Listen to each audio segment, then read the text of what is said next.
மட்டும் நம்ம பைண்ட் பண்ணியிருப்போம். நம்மளோட ஓன் பேலோட அதில் பைண்ட் பண்ணி நம்ம அவங்களுக்கு சென்ட் பண்ணலாம். சென்ட் பண்ணும்போது அவங்க அதை இன்ஸ்டால் பண்ணிட்டாங்கன்னா ஆட்டோமேட்டிக்காக அவங்க மிஷின் அதை அஃபெக்ட் பண்ணி நமக்கு ரிவர்ஸ் கனெக்ஷன் எடுத்து கொடுத்துரும். ஓகே, இது ஒரு வே.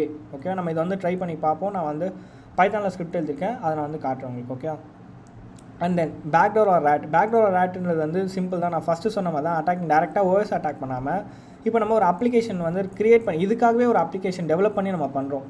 இப்போது நான் வந்து லினக்ஸ் ஆட் பண்ண போகிறேன்னா லினக்ஸுக்கு தேவையான ஒரு அப்ளிகேஷன் நானே டெவலப் பண்ணி அதை வந்து ஃப்ரீயாக நான் கொடுத்துட்டு, நான் ஃபஸ்ட்டு சொன்னது வந்து ஃபோட்டோஷாப்பை கிராக் பண்ணுறேன். இந்த வாட்டி எந்த ஒரு அப்ளிகேஷன் நான் கிராக் பண்ணலை, டேரெக்டாக நானே ஒரு ஆப் டெவலப் பண்ணி அவங்களுக்கு நான் ஷேர் பண்ணுறேன். ஓகேவா, இப்போ .debன்ற ஒரு எக்ஸ்டென்ஷனாக ஒரு ஃபைலை க்ரியேட் பண்ணி நான் ஷேர் பண்ணுறப்போ அவங்க அதை ஓப்பன் பண்ணி இன்ஸ்டால் பண்ணுறாங்கன்னா அவங்களுக்கு அந்த அப்ளிகேஷன் யூஸில் தான் இருக்கும். பட் பேக் சைட் அவங்களுக்கு வந்து என்ன நடக்குன்றது தெரியாது. ஓகே, பேக் சைட் நான் கோட் எழுதியிருப்பேன், இந்த மாதிரி ஷெல் எடுத்து தரதோ இல்லை what ever something any other things வந்து நான் அதில் கொடுத்துருப்பேன். ஓகேவா, ஸோ இதான் வந்து பேக்டோர் ரேட் வச்சு பண்ணுறது. ஸோ